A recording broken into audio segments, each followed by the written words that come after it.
The basic tenets of Greek astronomy and its idea about geocentrism, namely the idea that the Earth is at the center of the solar system and the Sun revolves around it, was established by the time of Aristotle. However, the details of his system did not become standard until Claudius Ptolemy in the 2nd century AD.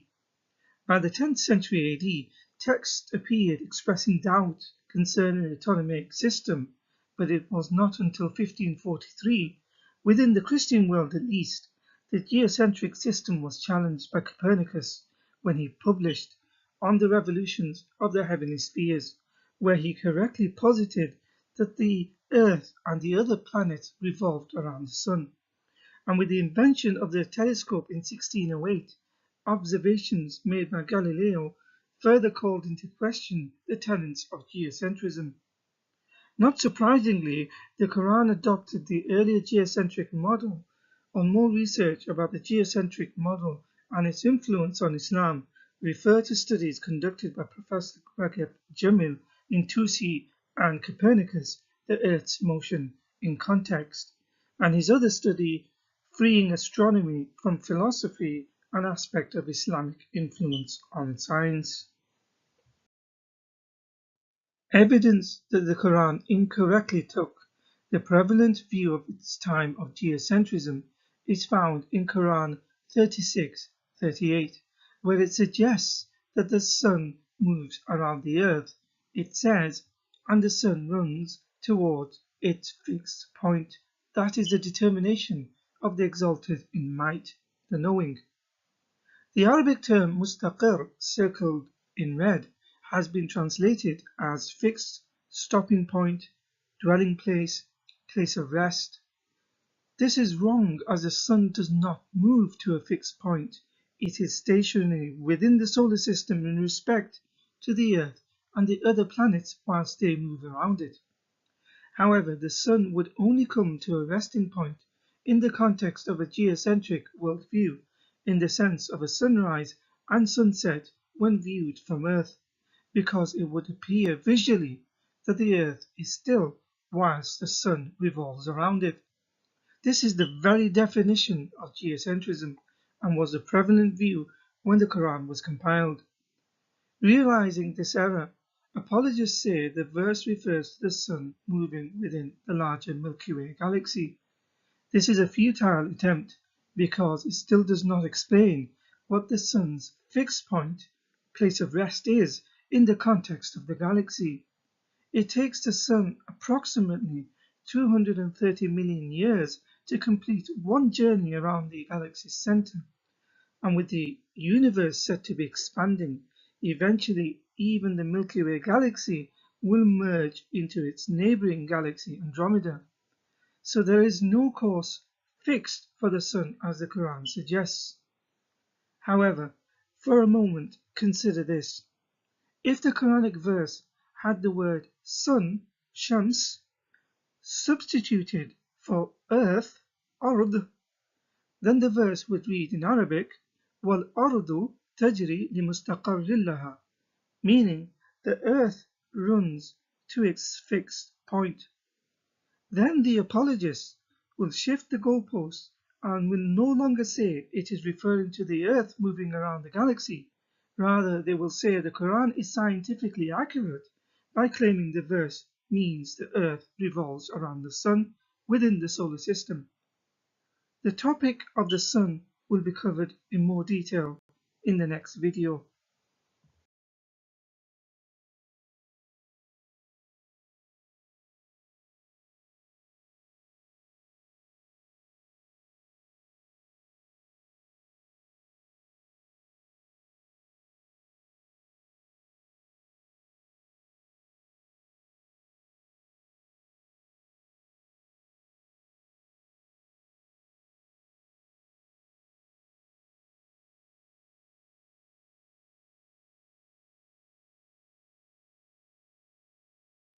Allah takes longer to create the earth than the entire universe.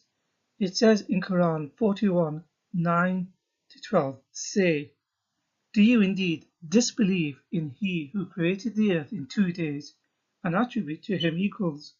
That is the Lord of the worlds, and he placed on the earth firmly set mountains over its surface, and he blessed it, and determined therein its sustenance in 4 days, without distinction for of those who ask. Then he directed himself to the heaven while it was smoke, and said to it and to the earth, Come willingly or by compulsion. They said, We have come willingly, and he completed them as 7 heavens within 2 days, and inspired in each heaven its command. And we adorned the nearest heaven with lamps and as protection. That is the determination of the exalted in might, the knowing. So the verse is saying, as explained by Muslims, although it seems like 8 days in total, Allah created the earth in 2 days, then the mountains and its sustenance in 2 days. This totals 4 days for earth and everything within it. Then finally the rest of the universe in 2 days. All this equals 6 days, which is confirmed in Quran 754 and other places. It is obvious, therefore, that at the time this was written there was no modern concept of the universe, because it says Allah created the earth first, then the heavens. This is obviously not scientific, as the earth did not exist before the stars and other celestial bodies. Please have a look at the link below, which puts into perspective the Earth's position in the context of the solar system, or indeed the observable universe, to realize how incorrect the Quranic account is. Another verse indicating the geocentric view of Earth is in Quran 21:30, where it says, Are the disbelievers not aware that the heavens and the earth used to be joined together, and that we ripped them apart? We made every living being out of water. Will they then not believe? Apologists say the verse refers to the Big Bang, but if that's the case, the Earth did not exist at the point of the Big Bang. It only formed as a planet that went on to sustain life several billions of years after the event, as this diagram shows. The Quranic account seems to be taken from ancient mythology, as long before Islam there was an ancient Sumerian myth known as Gilgamesh and the Netherworld, which is a mythological prologue that assumes that once, a long time ago, the heavens and the earth were united, only later to be split apart. The link to the journal is in the description. The final section of the verse says, Every living thing was created from water. Muslims believe in spirits called jinns. They believe them to be living beings as they work for Solomon in Quran 34:12. Quran 27:17, jinns fought for him in his army, but the Quran says they were made from fire in 55:15. Although the Muslims of today link this verse with every living being on earth being created from water, or requires water to survive, or is made up of some constituent of water within their biology, ancient Egyptian creation myths dating back as far as 2780 BC held that the world and all its life forms were arisen out of the waters of chaos. Hindu creation narratives also describe a primordial sea from which all life came into existence. The link in the description explains the origins of living beings from primordial waters amongst many ancient religions long before Islam. Angels are made from light, according to the following hadith, which, according to Islamic literature, are the third group of living beings created by Allah alongside humans and jinns. For example, in Sahih Muslim 2996, Aisha reported that Allah's Messenger said, The angels were born out of light, and the jinns were born out of the spark of fire, and Adam was born as he has been defined in the Quran for you, i.e., he is fashioned out of clay. Indeed, Quran 15:26 and other verses does say humans were created from clay or mud. The Quran implies that the earth is flat. It says in Quran 91:6, the earth and the one who spread it. In Tafsir at-Tabari, by the early Quran commentator Ibn Jarir at-Tabari explains the word tahaha circled above. to mean basataha, which means spreads it.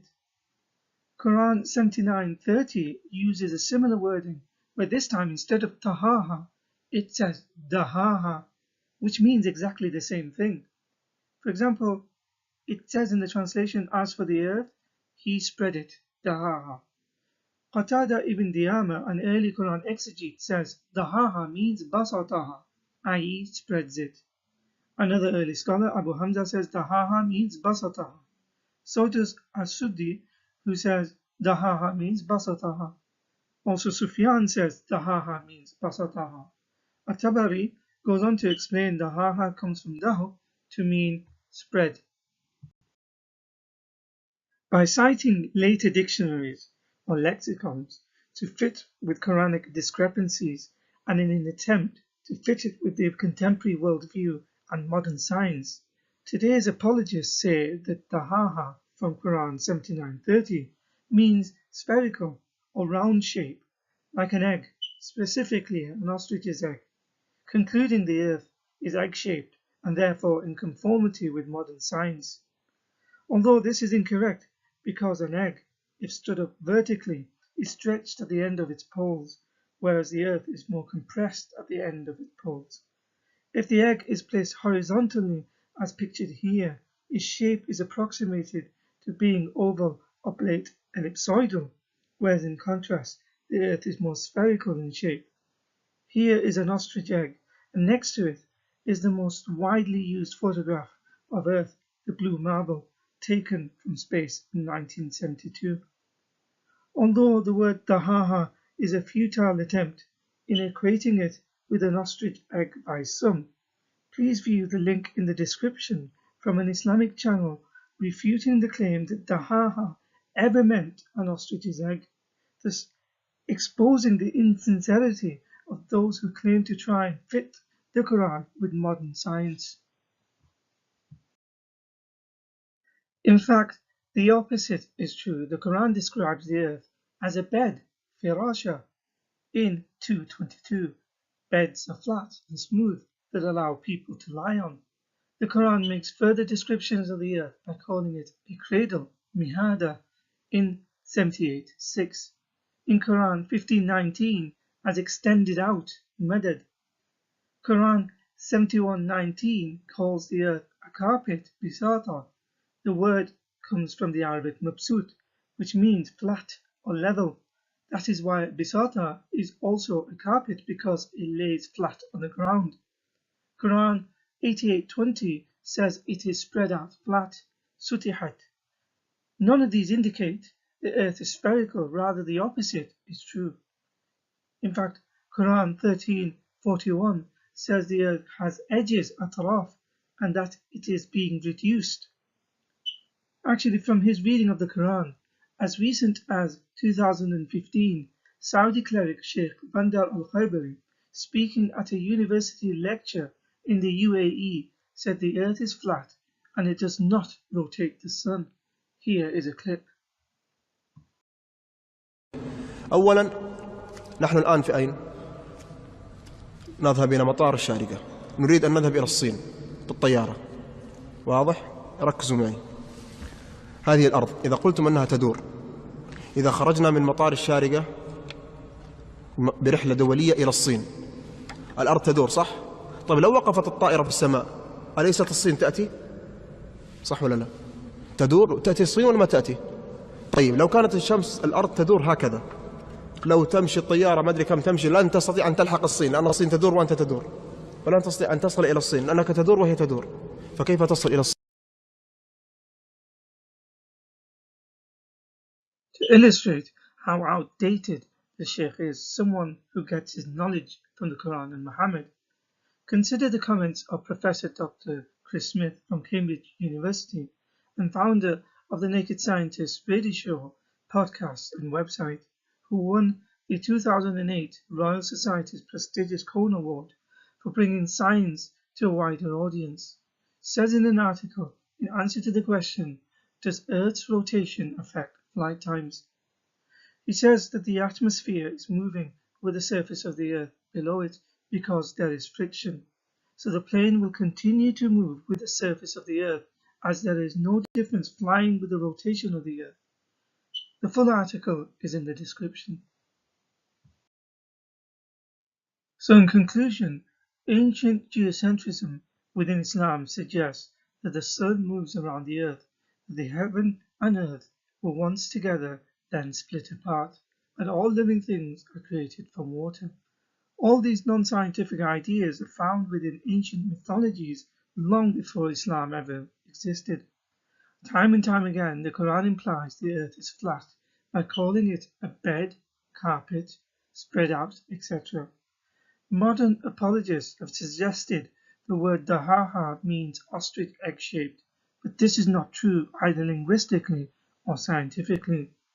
The Quran says Allah created the earth first in 2 days, its content in another 2 days, then the rest of the universe in 2 days, totaling 6 days for the whole of creation, heaven and earth. This mistake can only occur because in 7th century Arabia, the stars, sun and moon were simply thought to be lights or small objects that moved around in the lowest of 7 heavens just above the earth. For them it seemed natural that the earth would take more time for its creation than the heavens. Modern Islamic scholars have been on record stating the earth does not revolve around the sun. If Quranic verses are scientifically accurate, as today's Muslims assert that they are, then why are the scientific discoveries not made by Muslims first? Instead, they are first made by non-Muslims, who never reference the Quran for their discovery or ever rely on it. Then once validated and confirmed by the world, Muslims find an obscure, unrelated, or even a verse that says the opposite to fit it in with modern discoveries. This shows the disingenuousness of the apologists and how the Quranic texts lack a clear and precise meaning. Instead, due to its fluidity and fickleness, it can be distorted and manipulated to the whims of the apologist to say what it wants it to say in order to conform with the audience they are talking to, or in conformity with the modern worldview.